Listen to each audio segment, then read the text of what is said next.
coup, simplement pour dire un mot d'accueil, pour vous remercier d'être présente et présent au nom de l'équipe de recherche donc, du CESP, hein, l'équipe que je dirige, donc, qui est une équipe en éthique et en épistémologie au sein de l'unité mixte INSERM, donc, qui s'appelle le CESP, qui est une équipe d'épidémiologie santé des populations, et qui, pour partie, avec l'espace éthique, contribue à faire vivre cette petite collection chez RS, qui est une collection de livres sur l'éthique appliquée, qui s'appelle Recherche en éthique appliquée, dont le livre dont il est question ce soir est le troisième opus, voilà, sur la question de l'éthique vaccinale.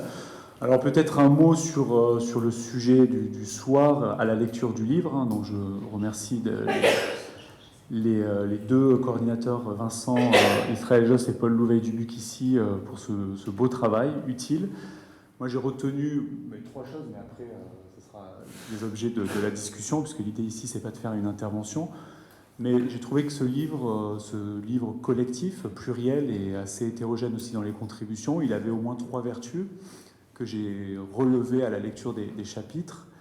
La première vertu qui m'a plu, c'est qu'il ne postule pas, comme beaucoup de commentaires le font sur la question des vaccins, c'est un livre qui ne postule pas l'irrationalité des parties prenantes, quelles qu'elles soient, et notamment l'irrationalité de ce qu'on appelle voilà, les hésitants. Et ça, c'est intéressant, il n'est pas parti de ce postulat. Ça ne veut pas dire qu'on ne peut pas critiquer l'hésitation vaccinale, mais il ne part pas de ce postulat d'une irrationalité et de l'idée qu'il faudrait convaincre ou essayer de ramener les hésitants dans le droit chemin, mais plutôt une étude des raisons d'agir, des raisons complexes de l'hésitation, des racines profondes de cette hésitation, voire de ce refus de la vaccination. Et donc, de ne pas prendre le postulat d'irrationalité, ça ouvre des portes qui sont très intéressantes et que ce livre parcourt. Le deuxième vertu que j'ai identifiée aux différents chapitres de cet ouvrage, c'est l'idée de creuser la condition, ce que j'ai identifié être comme une condition, la condition de l'être vacciné. Qu'est-ce que ça veut dire qu'être vacciné ? C'est presque une nouvelle condition, hein, voilà, une nouvelle posture existentielle. Que veut dire être vacciné ? Alors voilà, on a navigué pendant la crise pandémique. Parfois, être vacciné, ça voulait dire être solidaire, parfois ça voulait dire être prudent, d'autres fois ça voulait dire être altruiste. Bon, voilà. Que veut dire finalement être vacciné ? Est-ce que c'est un état dynamique ? Et on a bien vu, et je crois que le livre le montre, qu'en fait cet état, il a été précisément évolutif et dynamique, et que bon, la condition de l'être vacciné n'est pas si claire que ça, encore aujourd'hui à la lecture du livre, ça en tranche pas.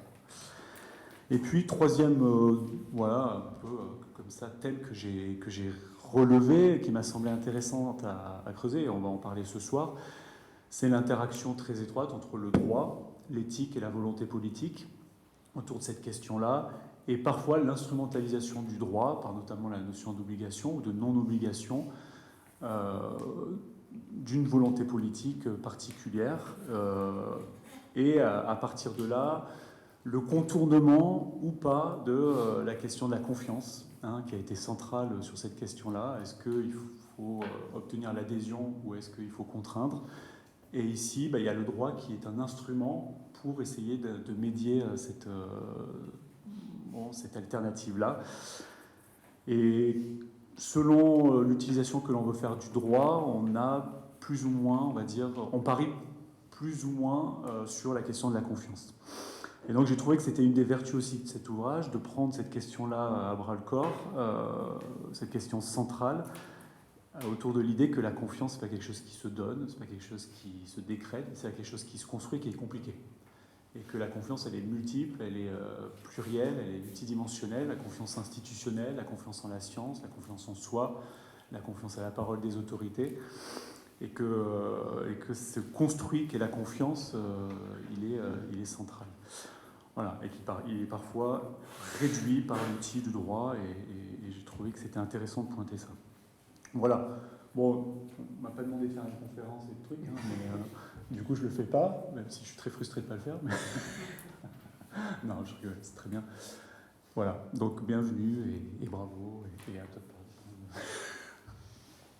Merci Léo, bonsoir à toutes et à tous. Alors moi je vous souhaite la bienvenue à l'Espace Éthique Île-de-France, dont je suis le co-directeur avec Nicolas Castoldi et Virginie Ponel. Pour ceux d'entre vous qui ne nous connaissent pas, on est à la fois un lieu de réflexion, de formation et de débat.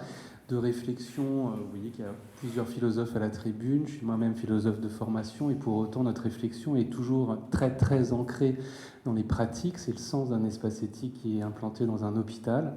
Donc on ne réfléchit pas ici hors sol, on réfléchit avec des acteurs de terrain, c'est très important à nos yeux. De formation, on a tous les ans environ 150 étudiants en DU et en master avec Paris-Saclay, des étudiants, beaucoup de professionnels de santé qui viennent se former à l'éthique du soin, et un lieu de débat, comme ce soir, autour de ce très beau livre, de débat qui essaie de démultiplier les points de vue, de faire varier les points de vue. On est très mobilisé en ce moment, ça ne vous étonnera pas, par la question de la fin de vie. On organise entre 30 et 40 rencontres là, sur le sujet de la fin de vie et de l'éventuelle évolution du cadre légal.